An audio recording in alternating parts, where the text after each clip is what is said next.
Olá, sabe aquela sensação de que a nossa capacidade de se concentrar está, sei lá, evaporando?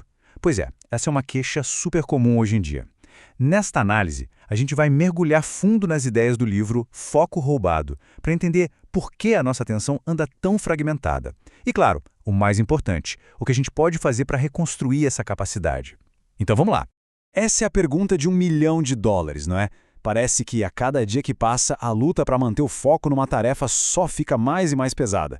Mas olha, a questão aqui não é uma falha de caráter, de jeito nenhum. É um sintoma da nossa época. E a ciência já tem umas respostas bem diretas sobre o porquê disso. Vamos começar com um número que sinceramente assusta um pouco. 23 minutos. Esse é o tempo que o cérebro leva, em média, para voltar a um estado de foco profundo depois de ser interrompido uma única vez. Pensa nisso. Uma olhadinha numa notificação e pronto. Quase meia hora de trabalho focado foi para o espaço. E acredite, fica pior. Ficar pulando de e-mail para outras tarefas pode derrubar o QI em até 10 pontos, temporariamente. Só para colocar em perspectiva, o impacto disso é maior do que o de fumar maconha. É sério. A gente está literalmente se tornando menos inteligente em nome de uma suposta produtividade. Esse conceito aqui ajuda a gente a enxergar o problema todo de outra forma. Em vez de sentir culpa por não ser bom em multitarefa, a gente começa a entender um princípio real da neurociência, o custo de alternância. Então, o pulo do gato é o seguinte: o nosso cérebro não é multitarefa. Ponto. O que ele faz é trocar de foco muito, muito rápido. E cada troca dessas tem um preço. Custa tempo, custa energia mental, e no fim das contas, o resultado do trabalho é pior.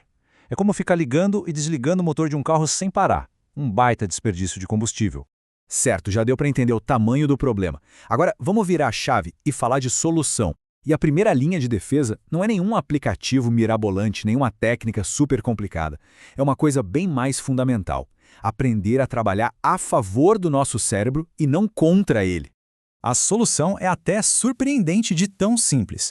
O exato oposto do custo de alternância é o monotarefa, fazer uma coisa de cada vez. Parece óbvio, né? Mas na prática é revolucionário. A dica é começar pequeno, 10 minutinhos, sem celular por perto, sem outras abas abertas no computador, só a pessoa e a tarefa. É o músculo que a gente precisa treinar de novo.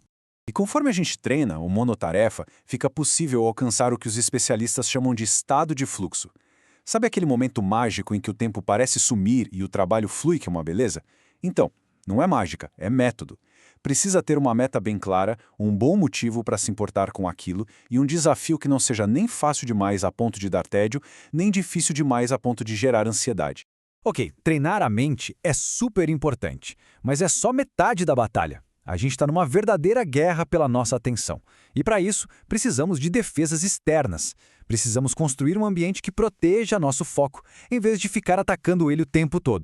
Agora, presta atenção nesse conceito, porque ele é um dos mais poderosos de todos. A diferença entre força de vontade e pré-compromisso. Tentar resistir à distração só na base da força de vontade, gente, é uma batalha perdida. Ela é um recurso que acaba. Já o pré-compromisso? Ah, isso é outra coisa. É uma decisão inteligente que se toma antes, para simplesmente eliminar a chance da distração aparecer. É estratégia pura, não esforço bruto. Tá, mas como é que isso funciona na vida real? Significa usar ferramentas, trancar o celular num cofre com timer, usar um programa que bloqueia a internet por 2 horas, remover todas as notificações que não são essenciais. A ciência já mostrou que só de ter o celular por perto, mesmo virado para baixo, já consome parte da nossa atenção. O pré-compromisso simplesmente tira a tentação da jogada. E a gente não pode de jeito nenhum esquecer do básico. E esse lembrete aqui é brutal. Ficar 19 horas sem dormir causa um dano na capacidade de pensar equivalente ao de estar legalmente bêbado. Ninguém em sã consciência tentaria fazer um trabalho complexo depois de beber toda, certo? Então por que a gente faz isso depois de uma noite mal dormida? A questão aqui é que foco não é só uma coisa da mente, é também do corpo. O sono é o momento em que o cérebro literalmente faz uma faxina. E picos de açúcar, por causa de comida processada, causam aquela famosa névoa mental. Proteger o sono e a alimentação é proteger a nossa própria capacidade de pensar com clareza. Agora, vamos a uma ideia que pode parecer o contrário de tudo que a gente falou. Depois de tanta conversa sobre foco intenso, vamos falar da importância de não focar. Parece estranho, eu sei, mas é uma parte fundamental do ciclo da atenção. Divagar mentalmente não é a mesma coisa que se distrair com uma notificação. É quando a gente permite que a mente vagueie de propósito. É tipo um descanso ativo, sabe? O cérebro não está parado, ele está, na verdade, consolidando informações e fazendo conexões novas.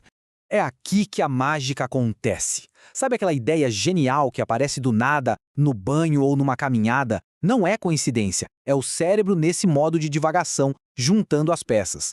Por isso a recomendação é tão simples e tão poderosa. Vá caminhar e deixe o celular em casa. Certo, a gente já passou por estratégias para a mente, para o ambiente e até para o nosso corpo. Mas se a gente parasse por aqui, a história estaria incompleta. O autor de Foco Roubado argumenta que o buraco é bem mais embaixo. O problema vai muito além do indivíduo. E esse conceito aqui é chave, o otimismo cruel. É aquela cultura que fala pra gente: ah, não consegue se concentrar? Problema é seu. Se esforce mais, tenha mais disciplina. Só que isso ignora completamente o fato de que nosso ambiente digital foi desenhado, de propósito, para quebrar a nossa atenção. E essa frase resume tudo perfeitamente. Não é uma pessoa contra a própria falta de disciplina. É uma pessoa contra algumas das mentes mais brilhantes do planeta, cujo trabalho é exatamente criar algoritmos e designs que capturem e segurem a nossa atenção pelo maior tempo possível. Convenhamos, é uma luta bem justa. Mas se o problema é coletivo, a solução também pode ser. Olha só, testes com a semana de trabalho de 4 dias, por exemplo, não só melhoraram o bem-estar dos funcionários, como também levaram a aumentos de produtividade de até 40%. Por quê? Simples. Porque quando as pessoas têm mais tempo para descansar, para se recuperar, elas conseguem focar com muito mais intensidade durante o trabalho. E a gente termina com essa provocação. Todas as dicas individuais que vimos são valiosas e podem ajudar, sim. Mas talvez a verdadeira questão seja bem maior. Talvez a capacidade de pensar profundamente não devesse ser um luxo só para quem é super disciplinado, mas sim um direito que a gente, como sociedade, deveria proteger. Fica aí a reflexão.